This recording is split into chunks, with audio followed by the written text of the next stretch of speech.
Sebelum lanjut, jangan lupa subscribe dulu channelnya, dan nyalakan lonceng notifikasi, agar tidak ketinggalan update video islami terbaru, dari channel Termometer Islam. Terima kasih sudah berkunjung, semoga sehat selalu. Kalau kita dihina-hina nggak apa-apa. Kita ini orang sudah biasa dihina, karena memang sesuai dengan perbuatan kita juga kadang-kala.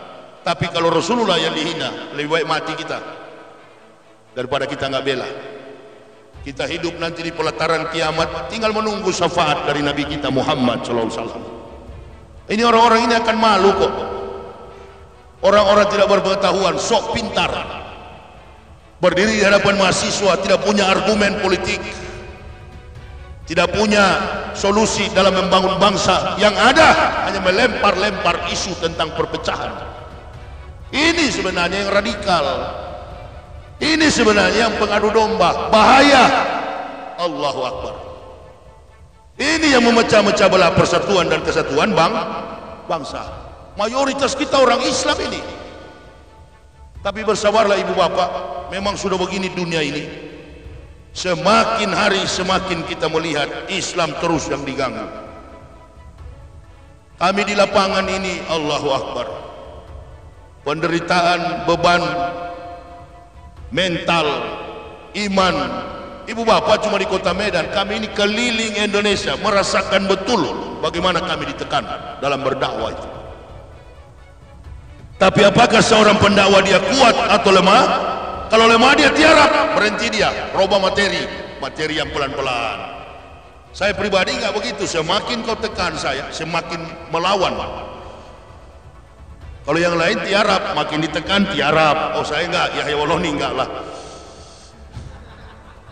Ini bukan kaleng-kaleng ini, anak Medan ini. Pokoknya sikat, libas, berantas.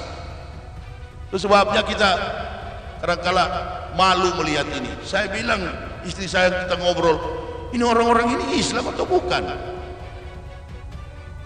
Orang kalau sudah Islam itu kan sadar betul iman yang diberikan oleh Allah, dipertahankan, dibela, dijaga. Kalimat yang utama, ketika Allah menitipkan iman di dalam dada, maka seorang muslim, ya ayyuhalladzina amanu in tansurullah yanzurkum wa yusabbit aqdamakum.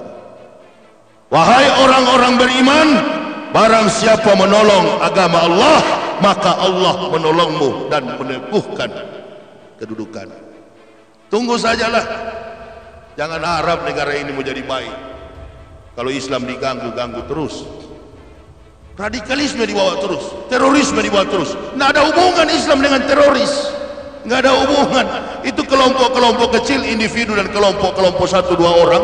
Silakan, urusan politik itu nggak ada dalam Islam, dalam kamus Islam yang begitu. Karena Islam melarang, jangankan membunuh orang, ya, jangankan membunuh orang. Jangankan membunuh orang muslim, orang kafir pun tak boleh dibunuh. Hewan pun tak boleh dibunuh. Cara menyembelihnya punya aturan. Allahu Akbar. Apalagi membunuh orang, gak ada dalam kamus Islam itu. Saya ini orang dari kafir yang masuk Islam, tukang menjelek-jelekkan Islam di masa lampau.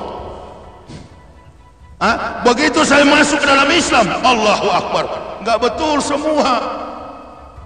Ternyata Islam itu agama yang membawa ketenangan jiwa, agama yang mendidik manusia menjadi manusia yang Rabbani, yang bertuhan, mendidik manusia itu supaya menjalankan prioritas utama ketika terjadi agreement dalam kandungan, bahwa dia wajib menyembah kepada Allah. Itu yang terjadi dalam Islam.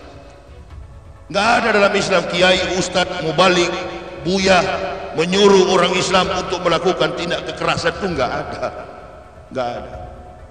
Makanya saya beruntung sekali. Qad aflahal mu'minun allazina hum fi salatihim khashi'un wallazina hum 'anil laghwi muridun wallazina hum fil zakatihi fa'ilun wallazina hum li furujihim hafizun.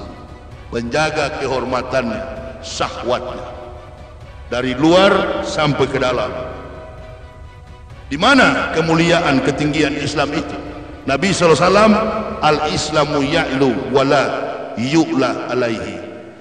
Kemuliaan Islam itu karena semua nabi yang diutus oleh Allah semuanya gagal membawa misi dari Allah Subhanahu wa taala.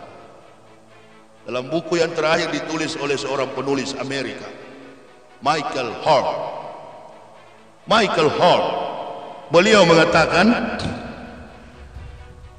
dari 100 manusia terbaik di dunia, 100 the great men in the world is Prophet Muhammad Uthman's number 1. 100 catatan manusia terbaik di dunia, Nabi kita Muhammad sallallahu alaihi wasallam duduk pada ranking yang pertama. Ada enggak nama Soeharto, Soekarno, Jokowi? Gampang kok dibantah. Ini mahasiswa ini semakin hari makin ketakutan saya lihat. Dulu kan kalau ibu-ibu demo, waktu sebelum Pilpres kita demo berjuta-juta di Monas. Waktu kita demo itu, apalagi kalau ibu-ibu mama sudah turun, berarti apa yang terganggu? Masyarakat jelata sudah merontak demo, apa yang terganggu? Perutnya yang terganggu. Tapi kalau mahasiswa sudah turun demo, intelektualitasnya yang terganggu. Karena memang yang dipimpin oleh orang-orang yang tidak punya kemampuan intelektualitas. Coba lihat, yang pintar-pintar itu habis semua disikut. Berhenti kita dengan demo, terjadilah di tangga istana itu 34 apa 38 orang duduk. Ada yang pakai putih hitam, ada yang pakai batik. Sampai terakhir mengenai agama. Wah, perkenalkanlah Menak. Salamnya pun menakutkan. Itu kalau ada orang mati langsung bangkit itu.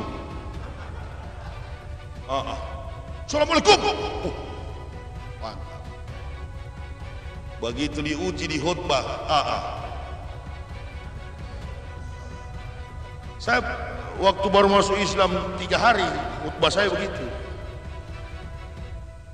Tapi masih lebih bagus lah sedikit saya.